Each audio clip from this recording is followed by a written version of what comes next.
The distinguished guests. So we have guests, I think, outside. May mga dumating na mga kaibigan natin. Fellow SRB brothers and sisters. Our Alpha Phi Omega brothers and sisters. Na bumiyahe pa from Anywhere. from RAP.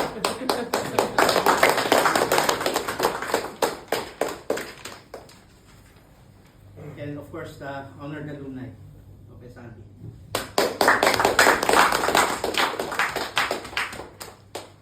Today we gather to celebrate a remarkable milestone, the 50th founding anniversary of the Scouts Royal Brotherhood. For half a century, our brotherhood has stood as a beacon of unity, service, and excellence. We have grown not just in numbers, but in spirit, in purpose, and in impact we make on our communities. 50 years ago, our founding fathers, as you can see, napanood nyo naman sa video. Actually, 4 yun sila, isa na lang natira. So hopefully, umaba pa ang buhay ni Brad June.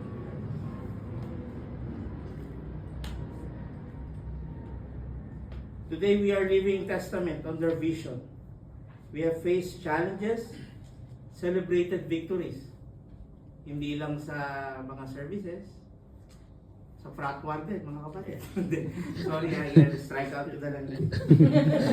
And most importantly, supported one another as a true brothers and sisters. Let us honor our past by remembering our values that brought us together. Let us celebrate our present by strengthening the bonds that unite us. And let us look to the future we hope.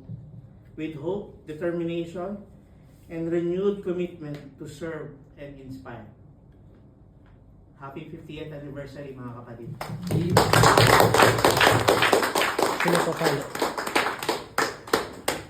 May our legacy continue to shine for generations.